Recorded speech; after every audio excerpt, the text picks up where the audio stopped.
Imagine this. The year is 2050 and you're sitting down at your favorite restaurant on the lagoon.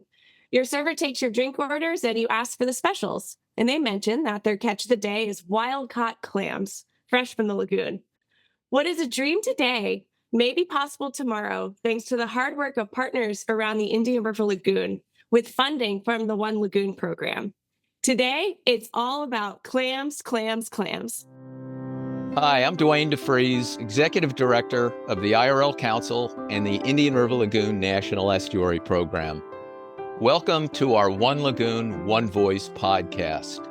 Each week, myself or one of my staff members will host leaders in the community, scientists along the lagoon, people who know a lot about the system to talk about some of the problems and, most importantly, some of the solutions to solve the Indian River Lagoon's health and make sure it's great for future generations. So let's get the show started and let's talk a little lagoon. All right, guys, welcome back to another episode of One Lagoon, One Voice, the Indian River Lagoon podcast. I'm your host today, Jessie Wales, one of 3 community engagement coordinators, and I'm really excited to have our guest today, Dr. Todd Osborne with the University of Florida Whitney Lab. Welcome, Todd. Hi, Jessie, and thanks again for inviting me to do this. I'm really excited to be able to talk about clams to anybody that will listen. Me too. So yeah, we've had the opportunity to kind of work together on this project for almost 4 years now. So I'm really stoked to have you on here to kind of explain to us a little bit about what's going on with clams in the Indian River Lagoon. So before we get started, go ahead and tell our listeners a little bit about yourself. Well, I'm an associate professor at the University of Florida. I'm stationed at the Whitney Laboratory for Marine Bioscience, and that's up in St. Augustine. So I'm a biogeochemist in a marine lab full of molecular biologists. So I am a little bit out of my element here, and I study water quality and coastal wetlands, mangroves and salt marshes and things like that. But having the perspective of folks that work with organisms, actual living things here at the lab has really broadened my horizons a bit. And so I've come by this thing with aquaculture and clams, and having worked with oysters here with other folks at Whitney, kind of honestly. I mean, it's a new field. It's a new thing for me because I'm used to working with analytical chemistry, so it's very different. Right. But I'm so happy about it. It's been super fun. And I'll have to say that if I hadn't have come here to the Whitney lab, I probably wouldn't be doing this particular thing.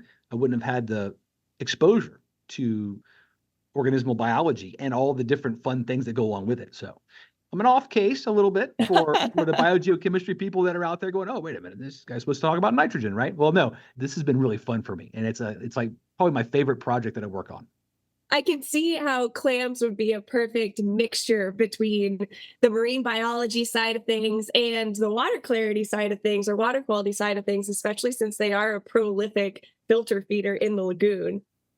Oh, absolutely. I know that a lot of the listeners here are familiar with the different organisms out there in the lagoon that filter water. I mean, oysters, everybody knows them because you can see them. Right. And they taste great. I'm sure I'll get in trouble for that comment, but No, we're going to be talking about our favorite ways to eat seafood a little bit later. Don't worry. Perfect. Well, okay. So, I grew up eating oysters, and, being on the coast, it's kind of part of our culture, right? And I've worked with oyster restoration up here in my area quite a bit. But the clams are kind of like I want to call them an unsung co-hero in this story, because you don't see them very often, right? Unless you're out there digging in the lagoon and in the sediment somewhere. But the cool thing about it is they do the same thing, right? They're out there filtering water, removing algae. And for everybody that's familiar with the lagoon and what's happening, we have an algal problem, right? And that is a tremendous issue. So I feel like that's like a foundational thing that we've got to figure out and address it from all the different ways that we might be able to. So I won't say clams are like the only answer, but I think they're one of the significant answers that we can use to try to help fix this problem. I like that. That is a very bold statement. Another bold statement that you came up with was dubbing this project the Super Clam Project, which I think ruffled a lot of feathers back when you started it. But now it's synonymous with clam restoration within the Indian River Lagoon. So can you tell me a little bit more about what are super clams? Like, how did you even come up with that term? And just a little bit more about the history of this project. Okay, well, I'm going to start by telling you how we got these clams, and then I'm going to tell you who really came up with that name and give him full credit because he deserves it. And it wasn't me. But so we rewind all the way back to like 2016 or so, 2017. The acting senior vice president of IFAS at the time was a guy named Dr. Jack Payne. I met with him on a regular basis, being an IFAS faculty member from main campus, and he asked me one day, he said, so what are you doing now that you're out at the coast at Whitney? What are you doing about restoration in the Indian River Lagoon? Because we've been UF has been very prominent in Everglades restoration and things like that. And he said, well, how are you contributing? And I said, well, sir, a lot of these things are already kind of covered. The things that I'm familiar with doing are pretty much well covered down there. And he's like, that wasn't the answer he wanted to hear. He wanted to hear that we were doing something new and innovative and helping this problem. And I was kind of working my way out of Everglades restoration work. And he said, well, next time we talk, I'd like to hear what you're doing down there, which was basically get busy, Todd. And so I said, okay, well, what are we going to do? Well, I'm at Whitney. I have a biologist in my team that I kind of inherited here, a senior biologist named Jose Nunez. And I sat down with Jose and I said, what are we going to do, man? We can't break into the oyster scene down there. We learned how to do oyster restoration from those people. I mean, there's really, it's being done very well. So what do we do? And he's like, well, maybe we could do clams. I said, okay, let's check that out, because he had a deep background in clam aquaculture. Right. And there's some history of clam aquaculture here at Whitney from a long time ago. So anyway, long story short. I didn't know that.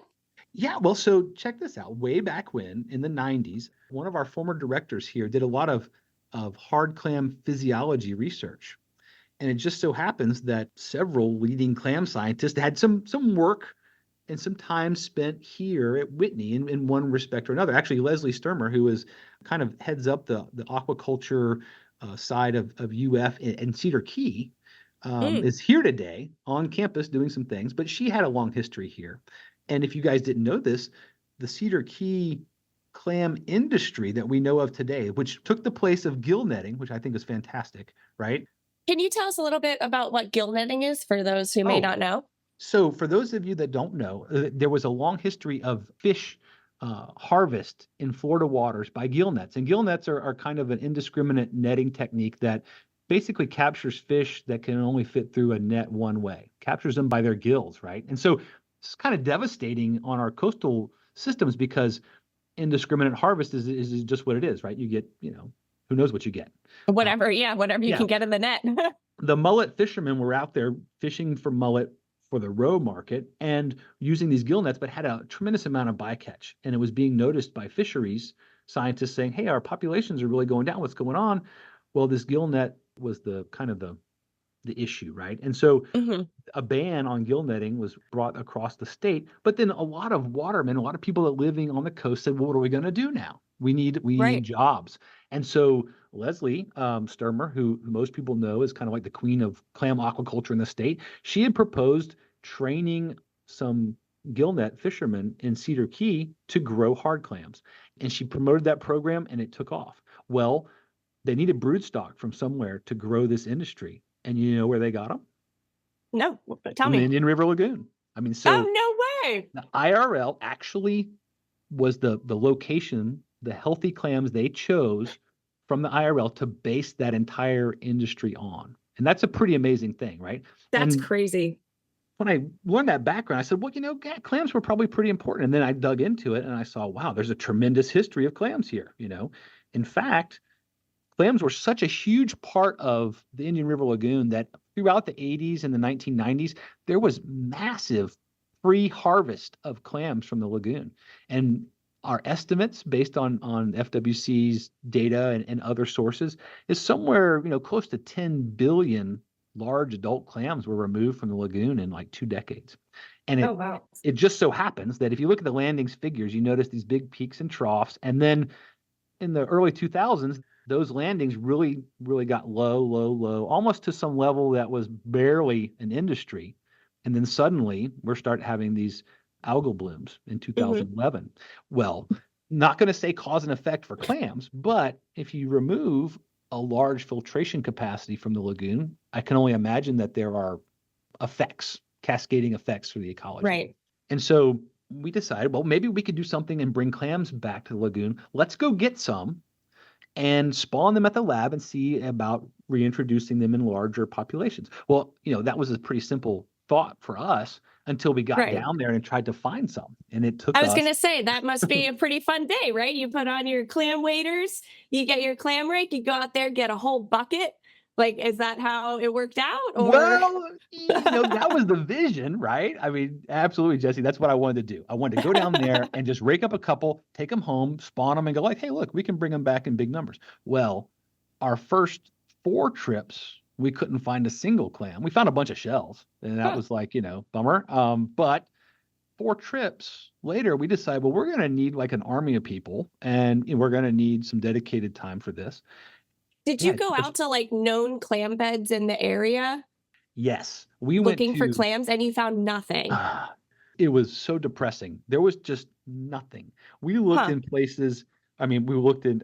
I talked to fishermen. I talked to the old timers at the bait shop. I said, "Where would you get clams at?" And I got their information. Then we started using some work done by Leroy Creswell and others that and Bill Arnold, William Arnold, who's well known for his science and his contributions to clam biology and the IRL back in the 90s and early 2000s. Well, those guys had gone out and actually surveyed shellfish along a series of transects covering Mosquito Lagoon, the northern IRL, and the central lagoon, all the way down to Stuart, Florida. So we started doing the same thing. We'd go out on those transects and look and look and look. And it took us, and this is no exaggeration, about 2 months with 4 people to come up with 39 clams. And we never found 2 in the same area, and that's why we weren't seeing them.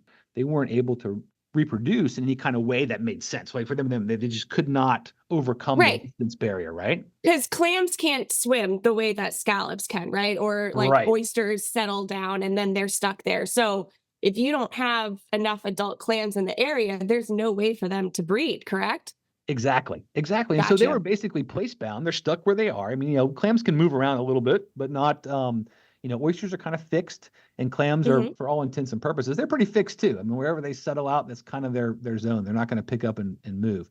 And so we realized that all the clams that we found were basically big, older clams. We estimated at the time in 2018, when we actually got this ball started, they were probably 7, 8, 9 years old. They were old, large clams, and that basically made our brood stock. And so we had been looking for funding and talking about it, but hadn't gotten any traction because we didn't have any clams. And most people were saying, "Well, you guys, that's a great idea, but you won't find any local clams." And so, being at a lab with a bunch of microbiologists and a lot of evolutionary biologists, they said, "Well, Todd, if you can find a few, that's actually going to be just what you need, because those guys will be acclimated and or naturally selected for it. Like their genetics ought to be strong and perfect for the job." And we said, "Okay, well, that sounds good." And we finally found some. I remember coming home relieved, like, okay, I can tell our senior VP something. I can tell my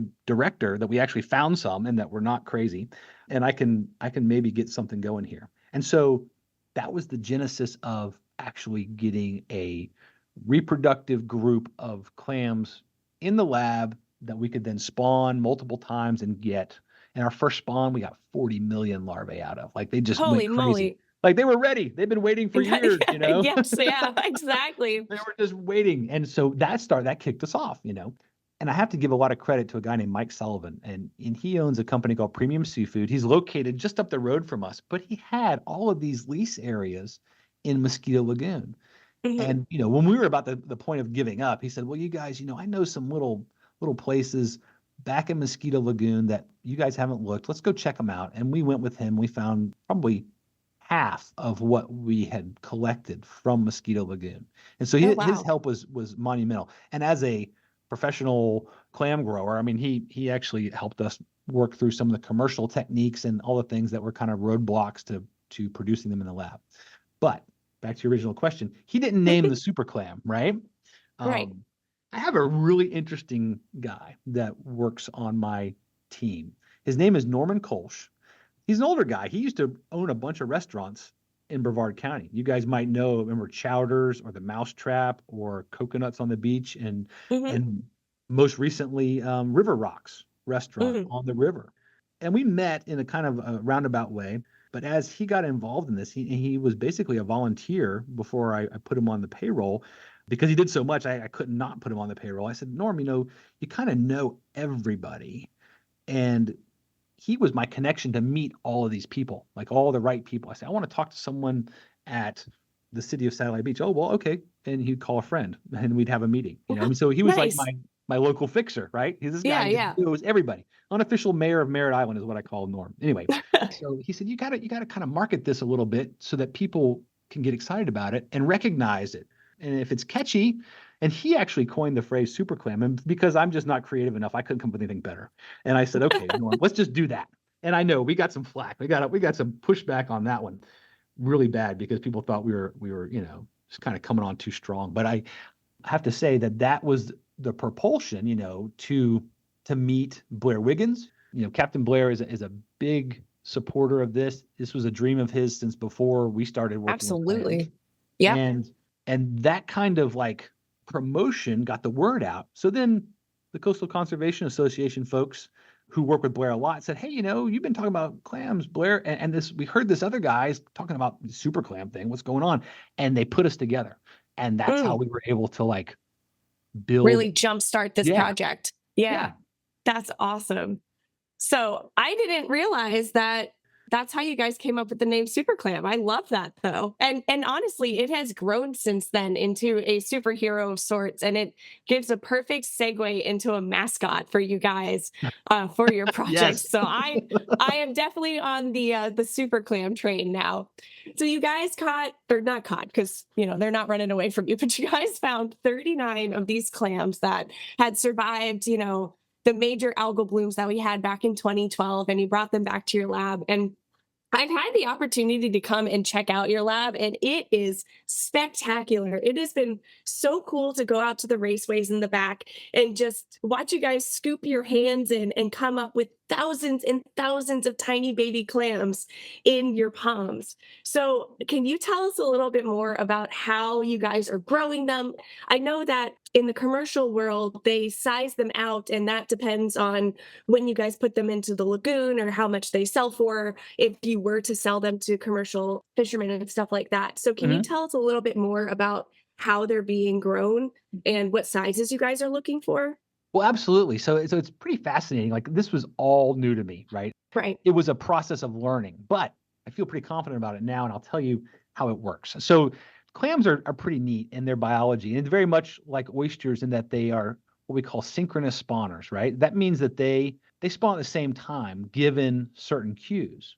And so we manipulate their reproductive cycle by changing the temperature. And so, this sounds pretty high tech, but really it's a black plastic tray full of, maybe 10 or 15 clams at a time. Clams are interesting also because you can't just look at them and determine if they're male or female. And sometimes they decide to change. So, what's a male this year might be a female next year. And so we mark them, when we spawn them, but really you kind of go into it blind and you put them on the table in water, and we manipulate the temperature. So we try to mimic springtime, right? So cooler water, upper 60s, and then we'll raise the water for a half an hour to a temperature of like 70 degrees. And then we'll chill it back down to 68. And then we'll raise it to 72. And then we'll chill it down to 70. So these like incremental steps for 30 or 40 minutes at a time of warmer water followed by cooler water, by warmer water.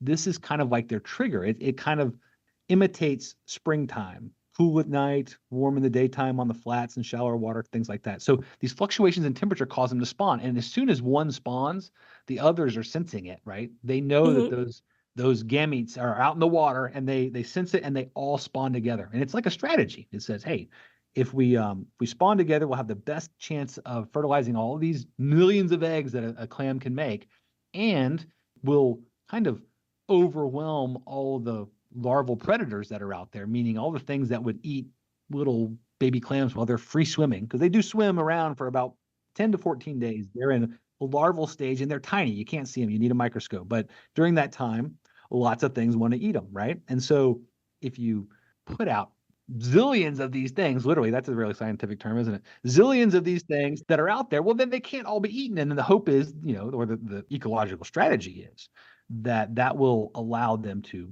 settle down and repopulate.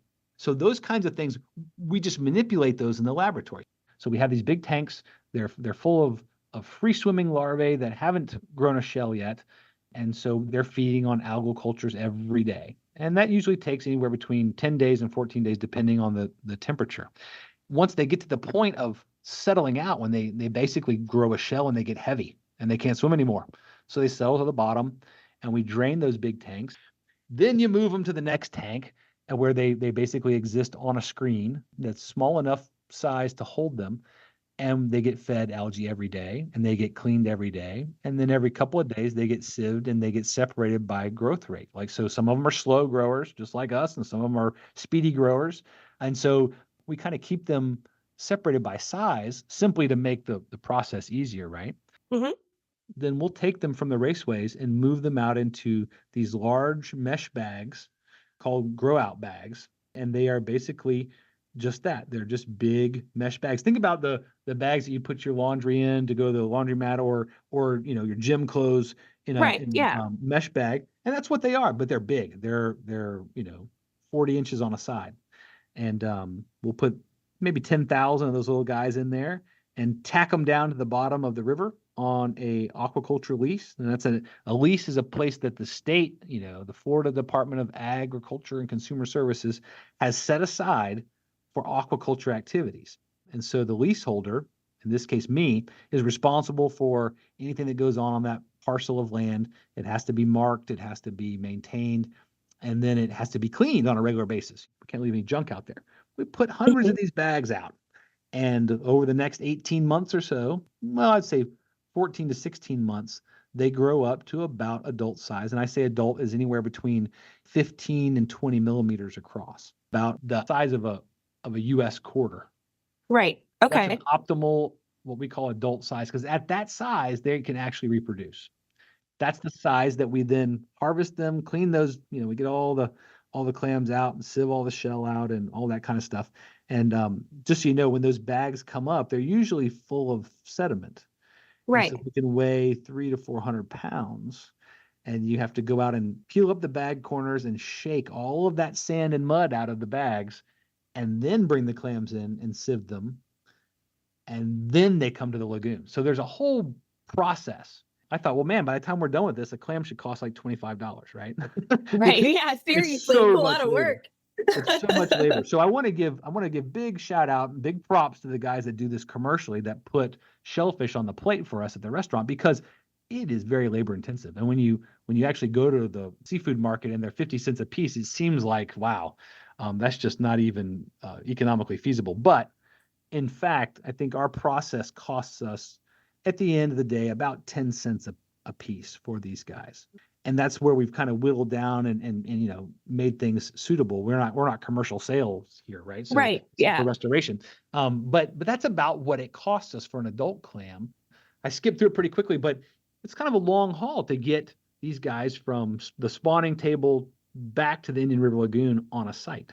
So about how many months would you say that is? It's about a year and a half. Wow. So about okay. 18 months. Okay. And you can imagine, when we're doing grants and things like that, you get a little hiccup in the process, or you have a hurricane that messes things up, and then all of a sudden you're really off track. Yeah. And I try to tell this for everybody that wants to get in on working with clams, go for it. But plant twice or three times as much as you think you're going to need, so that you have them when the time comes to deliver for projects. Because if you don't, your next culture set may be 6 months out or a year out. So it's kind of strategic, right? And to overcome that, we've really tried to partner with commercial entities, right? So right now, of course, with Mike Sullivan and Premium Seafood, I also work with Ed Mangano at Orchid Island, which is down by Sebastian, and Ewan Layton, who's developing another hatchery system down there. And I understand that the Brevard Zoo has got a new facility that's going to be producing clams down in the Sebastian area, or just north of the inlet. Yep. And we're working with Marine Discovery Center up in New Smyrna to convert one of their old parking lots at the back of their property to a shellfish aquaculture facility as well. So that will be kind of dual purpose. That will do clams and seagrasses together, which should be pretty neat. I'm glad to see that it's growing and that people are interested in that. Also, there's been some investment, and that's a big thanks to the IRLNEP, the National Estuaries Program, because they funded several facilities that are going to be able to do seagrasses and clams. And I think that's Right. really good to have the capacity to produce lots of these things for restoration purposes, and which is fantastic. Thanks. So we're pretty stoked about that too. So the clams have been grown out. It is now 18 months, and you are putting them out into a variety of areas within the lagoon. And I was scrolling through Facebook last week, and a video popped up of someone emptying clams into a drone. Oh boy, yeah, this is And the fun. drone going up and putting out all of the clam seed. What the heck, Todd? Can we I know. talk about that? We just can't we can't stop coming up with weird things. So actually this is a very ecologically driven project. And I'll tell you what. So I was sitting out at River Rocks hand planting clams like 2 years ago with Blair Wiggins and a big group of folks. We had at FWC out. We had a bunch of folks out there. I even think Daniel from National Estuaries Program was out there that day. Right. We're unloading a semi truck. I think we had like maybe 200,000 adult clams in 500 bushels of packaged clams inside this refrigerated semi truck. And Blair's got a sling on because he hurt his arm on his airboat. My back was killing me. We're unloading this giant truck and just handing bags of clams. And each bag weighs about 50 pounds, so there's hundreds of these in there. And he looked at me and he said, "Man, I wish we could just like dump these out of an airplane. Like we could just carpet bomb the lagoon with clams and not have to do all this back-breaking work." And I said, I am right there with you, brother.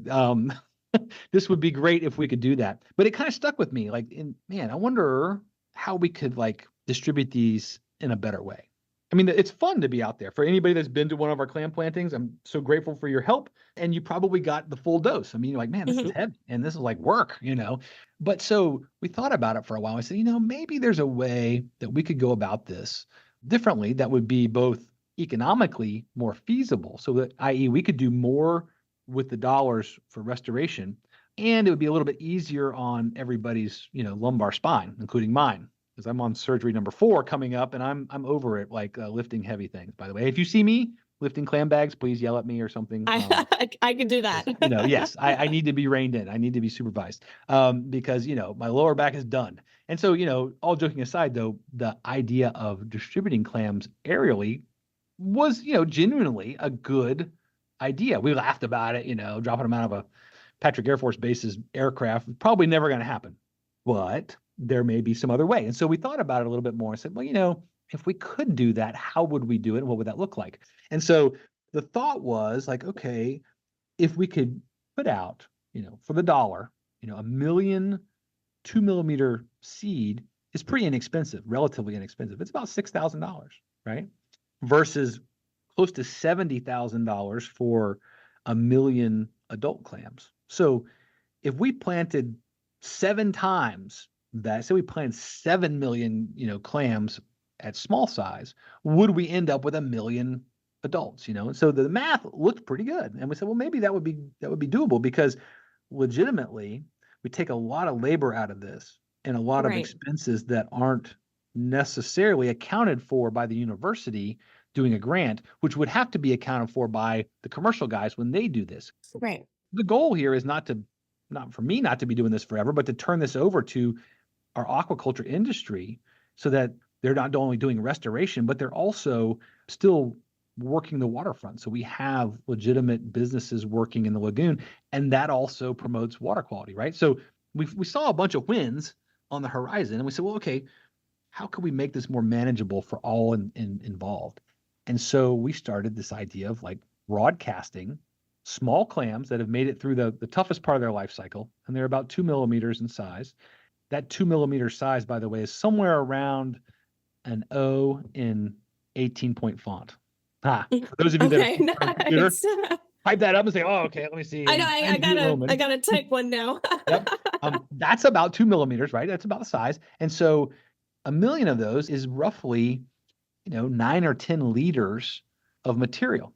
And so about the time we're doing all this mental math and we're thinking about this, a guy named Ernest Hale, who owns and operates a pretty significant drone, contacted me and said, "Hey, is there anything that a drone could help you do?" And I said, "Absolutely, man. I got an idea.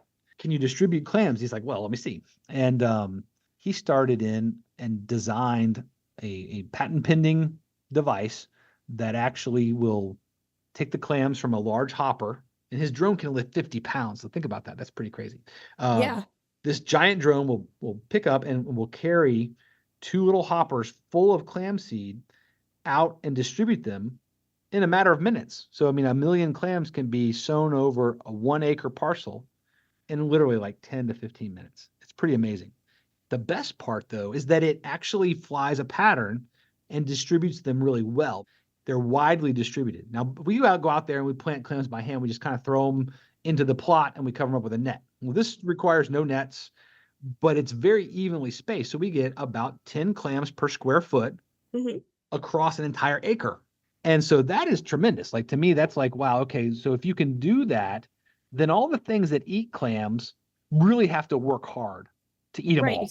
So, I mean, Corey Redwine and Norman Kolsch every day go out and check these sites and check the nets, because we do use cover nets when we plant these adults, and they are high density. So a net that we would place may be 14 feet wide by 50 feet long, and we might have 30 or 40 or maybe even 50,000 clams under that. And so it's kind of like a hot spot. Now, we designed it that way because we wanted to maximize reproductive potential, but we've also learned it's like ringing the dinner bell, right? I mean, hey, here is a bed of clams. I mean, you don't have to go looking very far. They're all right here together. And if you can get under the net or tear the net, smorgasbord. It's a smorgasbord, right? Exactly. And we've seen some pretty cool research. There is an FAU researcher that presented at the symposium this past year that showed he had tracked stingrays, which are a major predator of clams, and how they would just sit outside of aquaculture areas in the channel, swim up, eat a bunch of clams, swim back down and wait 6 hours, and turn around and do it again. And they're trained. They're like my Labrador retriever. They know it's time to eat, and there's a way to, right? So we thought maybe we could overcome some of that. And then we started thinking a little bit more about, well, what other positives would there be besides the financial positive? If we could do more for less money, that helps everybody, right? And if we could do this in a way that actually benefited the environment in multiple ways. So not only putting more clams out, but we're feeding things. A lot of people said, "Hey, this is a bad idea. You're going to feed a lot of fish." And I thought, yeah, exactly. We're going to feed a lot of fish. And that's not a bad thing. We're kind of actually planning on that. If we get 10% of what we plant to survive, we're doing better than if we did it the old way, right? So we think about that. We say, okay, well, maybe that's not a bad thing. We're going to feed some fish. We're going to feed some things that eat clams that are then eaten by bigger fish. And I think healthy fisheries is a part of lagoon restoration. And it's one of the big economic drivers that we have, right? So all in all, I think there's a lot of positives that would come out of this approach. And so that's what we've been focusing on for the last year. It looks really cool. I'm not going to lie. It looks really cool to see the drone go by and just drop a ton of clams. It is definitely got some sizzle to it, right? Like, I mean, huffing sacks of clams, till you're tired is not necessarily nearly as cool as this is. But I will tell you one other story. So this is really neat. We did a distribution over on a clam lease up in New Smyrna. It's an area called Turner Flats. It's right up the road from JB's Fish Camp in Edgewater, right? And we were going to fly out of this community park, and the news came. They wanted to see that. They wanted to do a story on it. So we had Blair Wiggins out in his boat, and we had a little reporter there, really nice lady from Fox 35 News, and then Ernest with the drone and Mike with the clams, and everything was going on. And we pull up to the parking lot, and there's Annie Roddenberry from FWC doing a lecture on seagrasses with a whole group of people.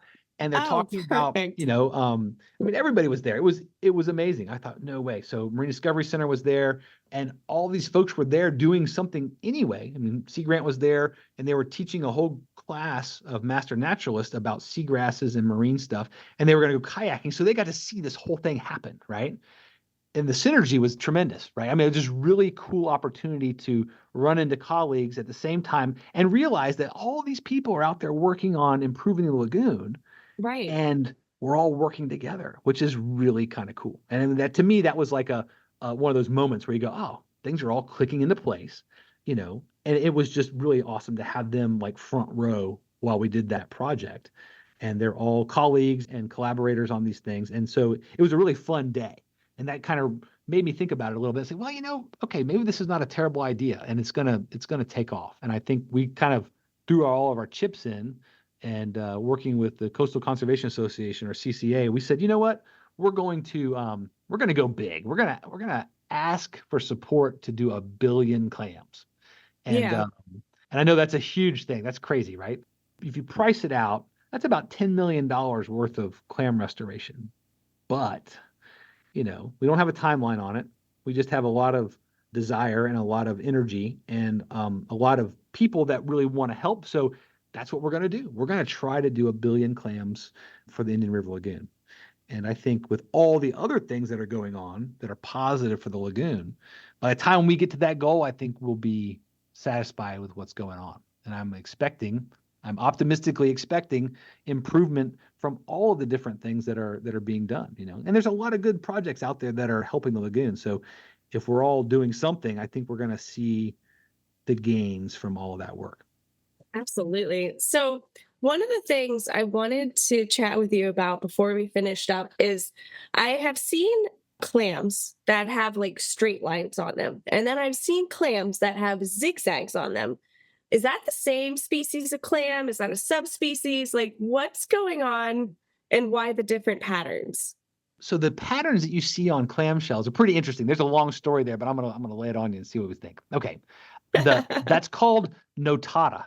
The terminology is notata, and what that is, originally aquaculture found this to be kind of a recessive gene, and those cool little sunray patterns and things that you see on Hmm. clamshells were actually, kind of promoted in aquaculture so that people could say those are our clams, and those weren't wild caught.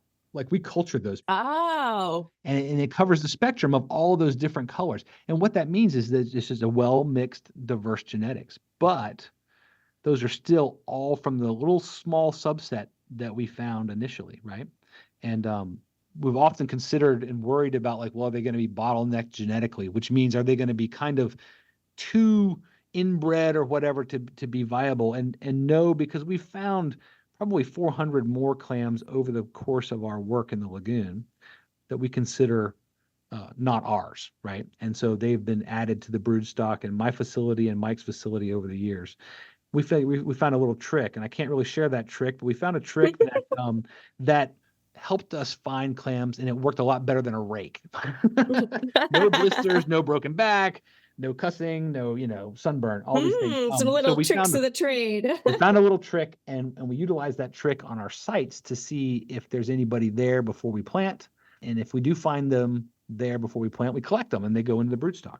Oh, nice. And so we've been able to find, actually, the numbers are right around 380 some new individuals over the last year. But more interesting is that we've gone to places we've searched before and found nothing, and we found small clams, which means, and this is my favorite part, that obviously something's working out there.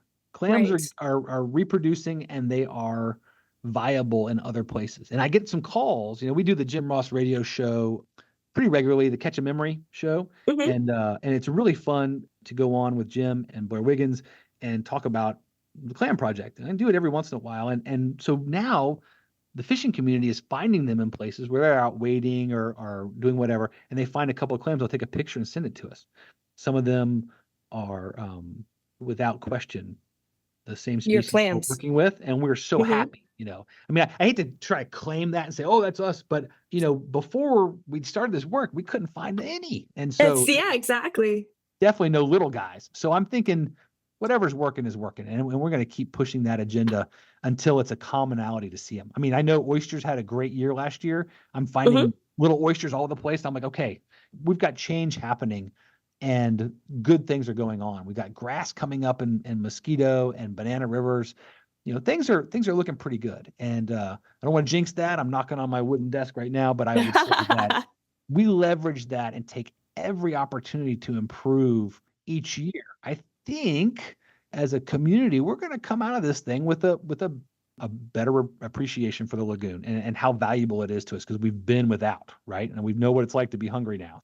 And then also a rejuvenated lagoon that's going to function and be that kind of jewel in the crown that it is for Central Florida, right? And so I have a lot of optimism about it, seeing these little things. I mean, it's a little thing to collect some clams and go, wow, we didn't plant those here, so that must be working. To see oysters, I mean, I've got oysters all over my clam bags at River Rock. I mean, I think Corey posted something the other day on Instagram, and she's got like one of our little floatable sleds that we take out there, and it's half full of clams and the other half is oysters. So these were in the bag. So Wow. literally their larvae set on little clam shells that were in the bag because they love to set on other shell, right? Yeah. There's a couple hundred oysters in that bag that are doing great. And so that means a couple of things. One, that oyster restoration is working, and also the water quality is coming to a place where the larvae are able to survive. And that's a big deal. That means that we're making improvements. It's not time to be like, yeah, good. No, it's time to step on the gas pedal and like turn up the nitrous, right? It's like, it's time to really hit the gas and say, okay, now we've got a tipping point. Maybe we've gone past that point, that threshold that's been holding us back. Now let's put all efforts in and really make this swing back the other way for a positive, outcome. And I think I think we're seeing the beginnings of that, and I'm really excited about it. But I want that message out there that it doesn't mean we can stop doing what we're doing. Now it just means we got to go. We just got to keep on. Yeah. Keep doing it. Yeah, So, of course, the ultimate goal is restoration of the lagoon, like you had mentioned, a healthy ecosystem. Maybe also a little bit of harvesting and eating some clams on our own one day. What? That to me is like, we have done what we're supposed to do. We've made it. Yeah. We have made it. So you alluded earlier that you do enjoy eating clams and oysters. I do as well. So to finish off our podcast today, I would love to hear your favorite way to eat a clam. Okay. So now, if we were out in the field, every one of my boats has got some hot sauce and crackers in the box, right? So, I mean, you can eat them like an oyster, crack them and eat them. But I don't recommend that right now in the lagoon. What I would suggest is that you get healthy clams, and there are great options for that up around New Smyrna, around Sebastian Inlet, healthy clams. Those aquaculture guys are doing their thing and they're doing it well. And so those clams are good to eat. Anything in between there, in between the inlets, not so much. Steer clear of that. But the recipe, okay, here it is. Steam clams in white wine with a really good liberal smattering of butter and garlic. And to me, that makes for a really great boil. That boils them open, steams them open. They've got a little essence of white wine. Go for a table wine. Don't go for the expensive stuff because you're going to use several bottles, right, for a bunch of clams. And then drown them in butter and garlic. Steam all that or boil all that together. Pull them out. They'll be open. And then just grab a spoon and a loaf of bread, because you're going to want to soak up all that yummy butter wine sauce with some good bread along the way. And that to me would sounds amazing. The best way to eat clams, and we do that regularly up here. So next time you visit, Jesse, just tell me in advance, say, hey, I'm coming up and I want to taste some of the clams up there, and we'll definitely cook some up. Absolutely. That would be great. So before we finish up, Todd, is there anything that we didn't touch on that you'd like to touch on? Well, most of the time, I just like to say thank you. Like for me, thanking all of these groups that have helped us out. The IRL National Estuaries Program gave us our first grant and continues to support us yearly, which I can't say thank you enough. I want to say thank you to CCA. I want to say thank you to the Florida Fish and Wildlife Conservation Commission, all of which have been, great supporters of this. The public that donates to the program and gets out there and helps us. There's about 45 more folks that I need to thank, but I would say that those guys are the major contributors. And even the Space Coast Office of Tourism has been helping us do this, helping us get the word out and supporting projects and supporting outreach. I can't say enough about all the different groups in Brevard County that have been so supportive and help grow the program. We've been able to collaborate with Brevard Zoo. We've been able to collaborate with several different entities, Riverside Conservancy, and all these different groups that are on the same mission. They're out there, daily working, trying to improve the lagoon. And we're just so stoked to be able to interact with them and bring something to the table, as a part of the solution. Norm has a great shirt from his group called Lagoon Solutions. And it says, if you're not part of the problem, you're part of the solution. And the message is be part of that solution. And so my parting shot to everybody is, hey, go do something, whatever it is, do something. I watched Corey Redwine, who works in my group, but also is very active in the lagoon. And she does that. I mean, she embodies that, right? So she's out there every day doing something. She's working with Starbright, which is a big fishing industry company. They make great, what they call sea-safe products, which are water quality safe cleaning products for boats and things like that. They have been supporting the Clam project, and they're also supporting Corey's work on mangrove restoration and education. All these different things all make a big difference. And I'm grateful for them too, because everybody has a role. And so that would be my parting message is everybody can do something. Go do something. Support someone, get in a group, work with a group, go get wet and put out clams or oysters or seagrasses or whatever. Float your boat. Just get involved. And it feels so good to make a positive impact. And so I promise you, for every bit of effort you put in, you'll get 10 bits of satisfaction out the back end. Absolutely. Well, Todd, thank you so much for joining us today. We really appreciate it.